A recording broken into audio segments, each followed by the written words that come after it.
Je m'appelle Danielle Fisch, j'interviens principalement en marketing international et stratégie d'internationalisation. Et je suis par ailleurs animateur de jeux d'entreprise, notamment pour une entreprise finlandaise qui s'appelle le Cezim et qui est l'éditeur du jeu que j'anime ici à PPA. Un business game, c'est ce qu'on appelle un jeu d'entreprise, une simulation.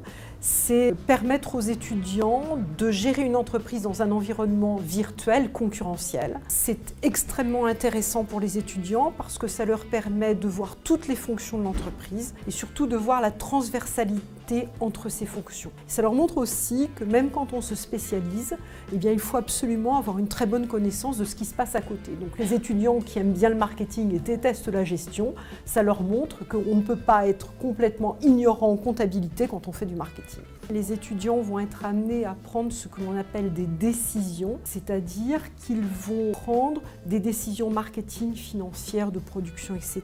Et l'ordinateur va simuler les résultats qu'ils obtiennent. En fait, au niveau d'un business game, il y a dans un premier temps un apprentissage sur l'environnement dans lequel on se trouve. Ensuite, il y a des prises de décision avec des résultats qui permettent aux étudiants d'analyser l'environnement concurrentiel, de mettre en place des tableaux de bord, donc des outils d'analyse et bien évidemment d'essayer d'améliorer leur performance sur l'ensemble du marché. En général, un business game se déroule sur 3 jours. L'équipe qui gagne est celle bien évidemment qui a les meilleurs résultats, mais il est évident qu'on ne prend pas que les résultats dans l'analyse de notre note, puisqu'on considère que le travail est aussi très important. C'est une manière d'enseigner qui est très très différente, très ludique. L'enseignant n'a pas du tout le même rapport avec les étudiants que dans un cours en face à face. On a un rapport qui est plus convivial, hein.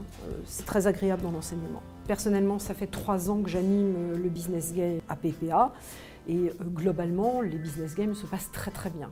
Les étudiants sont très impliqués, extrêmement râleurs au départ, parce qu'ils ont énormément de difficultés à s'approprier l'ensemble de la simulation. Mais en fait, par la suite, ils sont passionnés et reconnaissent que ça leur permet de mieux comprendre certains aspects. Et ça leur permet aussi de mieux comprendre des matières qu'ils ont jusque-là particulièrement rejetées. Donc on a des objectifs pédagogiques qui sont particulièrement atteints au niveau des business games.